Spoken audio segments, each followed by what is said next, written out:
Hello বন্ধুরা, তোমরা সবাই কেমন আছো? আজকে সন্ধে বেরিয়ে পড়েছিলাম দিদির বাড়ি যাওয়ার জন্য। কেন ওখানে অনুষ্ঠান হচ্ছে। আগের বাড়ি যেখানে দেখিয়েছিলাম তোমাদের যে শিব মন্দিরে প্যান্ডেল বাঁধা হচ্ছিল, সেইখানে আজকে অনুষ্ঠান আছে। দিদির দুটো মেয়ে নাচবে, তাই জন্য দিদি বললো চলে আয়, তাই জন্য বেরিয়ে পড়েছিলাম। দেখি রাস্তায় কত সুন্দর সুন্দর আলো দিয়েছে, তাই জন্য ভাবলাম তোমাদের একটু দেখাই। চলে এসেছি, এই যে প্যান্ডেলটা হয়েছে আর ওখানে ঠাকুর রেখেছে, ঠাকুরটাকে তোমাদের দেখিয়ে দিলাম। শিব পুজোর জন্যই অনুষ্ঠানটা হচ্ছে।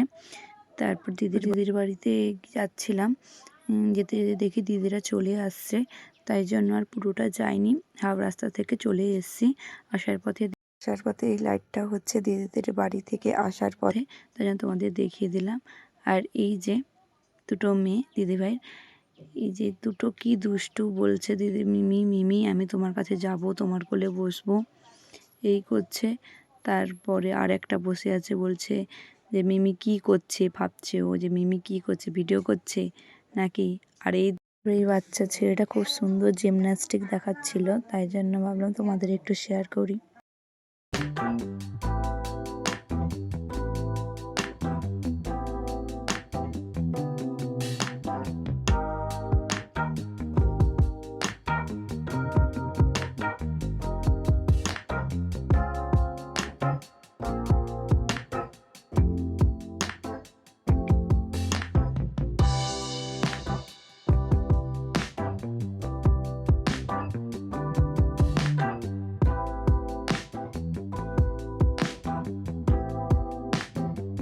তারপর আমার দিদির দুটো মেয়ের নাচ শুরু হয়ে গেল। এটা বড় মেয়ে নাচছে, তারপর ছোট মেয়েটা নাচবে।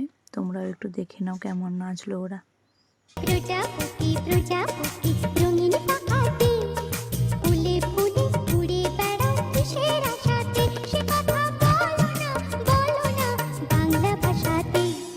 প্রজাপতি প্রজাপতি রঙিন পাখাতে ফুলে ফুলে উড়ে বেড়াও কিসের আশাতে।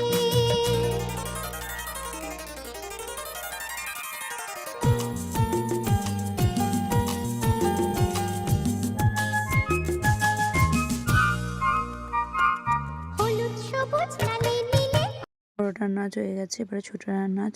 তোমরা যদি পুরো নাচটা দেখতে চাও তাহলে আমাকে কমেন্ট করে বলবে, আমি পরের নেক্সট ভিডিওতে পুরো নাচটা দেখিয়ে দেবো তোমাদের।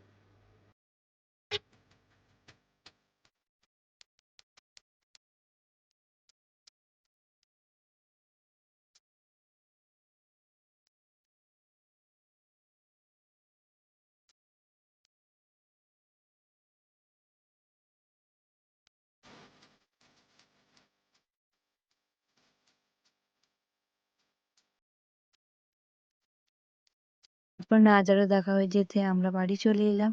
আজকের মতন এইটুকুই। নেক্সট দিন দেখা হবে অন্য একটা ব্লগ নিয়ে। আর তোমরা যদি নাচ দেখতে চাও তো আমাকে কমেন্ট করে বলবে।